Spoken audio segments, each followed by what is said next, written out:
며칠 전 출근길 자가용에 기름을 넣는데 리터당 1,800원인 가격대를 보고 와, 많이 내렸네 라는 생각을 했습니다. 그런데 동시에 연초에는 1,600원대였는데 결국 기름값은 연초 대비 10% 넘게 오른 거네 라는 생각이 들었습니다. 16,000원도 비싸 보였던 평양냉면 18,000원이 되어버렸죠. 편하게 먹었지만 어느덧 부담이 되어버린 삼겹살에 소주 한 잔. 그동안 기억 저편에 묻혀있던 가격표들이 불현듯 떠올랐습니다. 그리고 마지막으로 든 생각은 내 월급은 그만큼 올랐던가? 휴지 한 롤에 지폐 2,600장, 물가 상승률 200만 %, 달걀 한 알이 500억 달러. 황당하고 웃기기까지 한 이 뉴스들, 그저 먼 나라 이야기일까요? 이건 바로 지금 우리가 대한민국에서 서서히 맞이하고 있는 현실입니다. 단순하게 열심히 일하고 부지런히 모으기만 하면 눈 깜짝할 사이에 거지가 될 수 있습니다. 이 영상 끝까지 보시고 오히려 부자가 될 수 있는 방법을 꼭 알아가시기를 바랍니다. 여러분, 어느 날 아침 눈을 떴는데 통장에 10억 원이 꽂혀 있다면 기분이 어떨까요? 정말 행복하겠죠.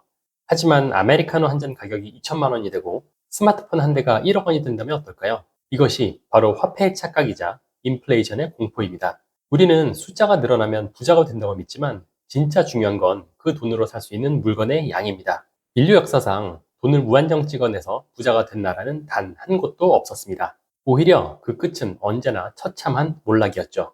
오늘 전 세계를 뒤흔든 극심한 인플레이션의 실상과 그 근본 원인, 우리 이웃나라 일본, 그리고 대한민국의 현재 주소를 짚어보고 이 혼돈 속에서 진짜 돈을 버는 사람들은 누구이며 우리는 무엇을 해야 할지 파헤쳐 보겠습니다. 먼저 인플레이션이 극단으로 치달으면 어떤 일이 벌어질지, 그리고 왜 이런 일이 벌어졌는지 살펴볼까요? 가장 먼저 떠오르는 것은 짐바브웨입니다. 이곳은 한때 100조 달러 지폐를 발행했던 나라입니다. 2008년 당시 물가 상승률은 무려 2억 3천만 %라는 비현실적인 수치를 기록했죠.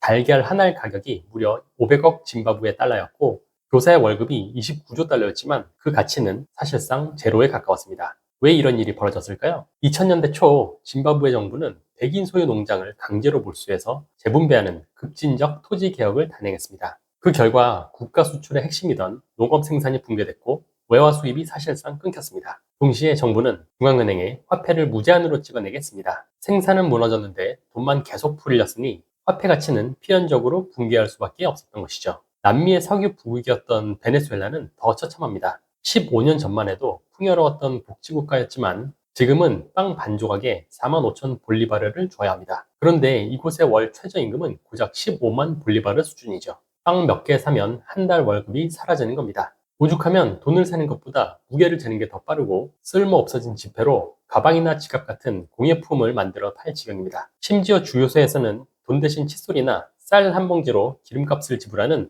물물 교환이 일상화되었습니다. 베네수엘라의 몰락 원인은 국가 수입의 90% 이상을 의존하던 석유 가격의 폭락과 정부의 산업 국유화, 가격 통제 정책이 겹치며 시작됐습니다. 여기에 미국의 경제 제재까지 더해지며 석유 수출길이 막히자 정부는 줄어든 재정을 메우기 위해 중앙은행에서 돈을 더 찍어내는 것 외에는 방법이 없었습니다. 이 나라는 화폐 단위에서 0을 지우는 화폐 개혁을 2008년, 2018년, 2021년 세 차례나 반복했을 정도로 화폐 가치 붕괴가 완성화되어 있습니다. 아르헨티나의 상황도 다르지 않습니다. 오늘이 제일 싸다라는 말이 유행할 정도로 물가가 치솟아 금리가 52%에서 100%를 넘나듭니다. 1994년에 100달러를 바꾸면 99페소였는데 2024년에는 8만 5천 페소를 줘야 했습니다. 돈을 많이 준다고 좋아할 게 아닙니다. 그만큼 자국 화폐 가치가 처참하게 박살났다는 뜻이니까요. 그래서 아르헨티나 사람들은 월급을 받는 즉시 물건을 사느라 바쁩니다. 내일이면 돈 가치가 또 떨어질 테니까요. 아르헨티나의 고질적인 문제는 만성적인 재정 적자입니다. 정부가 포퓰리즘 성격의 보조금과 공공지출을 계속 늘리면서도 세수는 이를 따라가지 못했고 그 적자를 중앙은행이 국채를 사들이며 돈을 찍어서 메워왔습니다. 결국 자국 화폐인 페소 대신 다들 달러만 원하는 악순환이 이어졌습니다. 2023년 강력한 개혁을 약속하며 취임한 밀레이 대통령은 정부 지출을 극단적으로 줄이는 처방으로 물가는 잡히긴 했지만 이 과정에서 국민 생활이 어려워져 정치적 위기에 몰린 상황입니다. 이 사례는 돈을 찍어내고 물가를 올리는 건 쉽지만 그 반대로 돌아가는 일은 정말 어렵다는 사실을 여실히 보여주고 있죠. 이제 우리와 가장 가까운 일본을 보겠습니다. 오랫동안 물가가 오르지 않는 인플레이션의 대명사였던 일본이 지금 인플레이션의 늪에 빠졌습니다. 달걀 가격은 1년 새 22%가 올랐고 쌀값은 5kg에 4,000엔, 약 4만 원을 훌쩍 넘겼습니다. 일본의 엔겔 지수, 즉 가계의 전체 소비 지출 총액에서 식료품비가 차지하는 비율은 43년 만에 최고치를 기록했죠. 일본이 이렇게 된 결정적인 원인은 무엇일까요? 바로 엔저 전략 때문입니다. 일본은행은 지난 수십 년간 디플레이션 탈출을 위해 초저금리, 심지어 마이너스 금리와 대규모 돈 풀기를 지속해왔습니다. 그런데 미국 등 다른 나라들이 금리를 올리는 동안 일본만 홀로 저금리를 고수하면서 금리 격차가 벌어졌고 그 결과 엔화 가치가 떨어졌습니다. 엔화가 약해지면 수입 에너지와 식료품 가격이 그대로 뛰어오릅니다. 이게 바로 수입 물가 인플레이션입니다. 게다가 일본은 전기료가 우리나라의 3배, 수도료는 2.5배 달할 정도로 공공요금이 비쌉니다. 월급은 안 오르는데 물가만 오르니 일본 중산층은 상대적 박탈감에 시달리고 있습니다. 그렇다면 우리나라는 어떨까요? 우리도 예외는 아닙니다. 코로나 시기 동안 시중에 엄청난 돈이 풀렸고 그 결과가 지금의 고물가로 나타나고 있습니다. 가장 최근 사례를 숫자로 짚어보겠습니다. 2025년 정부는 경기 부진을 완화하겠다며 13조 5천억 원 규모의 민생회복 소비 쿠폰을 전 국민에게 지급했습니다. 그런데 한국은행의 자체 분석 결과가 뼈아픕니다. 소비 쿠폰 10만 원을 받은 가구가 실제로 늘린 새로운 소비는 평균 단 2만 원에 불과했습니다. 나머지 8만 원은 어차피 쓸 돈을 대체한 것뿐이라는 뜻입니다. 이 대규모 재정 투입으로 끌어올린 GDP 효과는 겨우 0.12%였습니다. 한국조세재정연구원의 후속 분석은 더 냉정합니다. 13조 5천억을 투입해서 실제로 늘어난 소상공인 순매출은 약 5조 8,600억 원, 나머지 재정은 세금으로 다시 회수하기까지 약 25년 10개월이 걸릴 것으로 추산됩니다. 최근에는 고유가 피해 지원금 명목으로 무려 6조 원이 지급되기도 했죠. 이런 확장 재정은 국가 부채로 고스란히 쌓입니다. 2025년 결산 기준 국가 채무는 역대 최고치를 기록했고 재정 적자는 악화되고 있습니다. GDP 대비 정부 부채 비율은 47.2%로 1990년 통계 집계 이래 35년 만에 최고치를 갈아치웠습니다. 정부 스스로도 2029년에는 이 비율이 58%까지 치솟을 것으로 전망하고 있습니다. 재정을 계속 확장하고 화폐를 계속 공급한다는 것은 결국 원화의 실질 가치를 서서히 갉아먹는다는 뜻입니다. 소비 쿠폰 같은 단기 이벤트 하나하나는 크지 않아 보여도 이런 정책이 누적되면 통화가치 하락 압력으로 쌓이게 됩니다. 여기에 설상가상으로 고령화와 저성장이 한국 경제의 발목을 잡고 있습니다. 생산 연령 인구가 줄어들면 소비와 혁신이 멈추고 잠재 성장률은 0%대로 떨어집니다.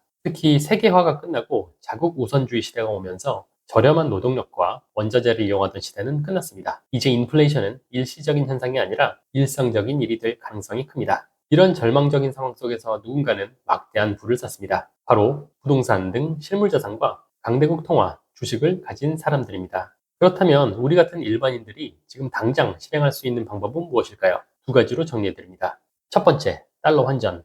전 세계 무역과 외환 보유고의 절반 이상을 차지하는 달러를 상시에 축적해 놓아야 합니다. 환율 변동 예측이 어렵기 때문에 월급을 받으면 환전할 금액을 정해놓고 1, 2주에 걸쳐 분할 환전하면 좋습니다. 해당 외환은 증권 계좌로 이체하여 주식 매수 전까지 SGOV 같은 미국 단기 국채에 넣어두면 연 4%의 국내 대비 월등히 높은 이자도 받을 수 있습니다. 두 번째, 미국 주식. 전 세계 시가총액 1위 기업 대부분이 미국에 몰려있고 달러 자산이라는 점에서 환해지 효과까지 겸비합니다. 미국 주식은 본인 성향에 따라 안정적인 우상향 배당주 및 가치주, 그리고 2배 혹은 3배를 노리는 성장주를 적절히 나눠서 담는 게 좋습니다. 적절한 비중은 자산 속도를 늘리는 전략 관련 영상을 참고해 주시기 바랍니다. 앞으로 2배 이상을 기대할 수 있는 잠재력 큰 해외 주식도 소개해 드릴 예정입니다. 이처럼 우량 자산군에 나눠 담는 분산 전략이 인플레이션 시대의 기본 원칙이라는 점을 기억하시기 바랍니다. 인플레이션 시대에 가만히 앉아 저축만 하는 것은 나의 자산을 국가와 채무자에게 조금씩 기부하는 것과 같습니다. 이제는 단순히 열심히 일해서 돈을 버는 것만으로는 부족합니다.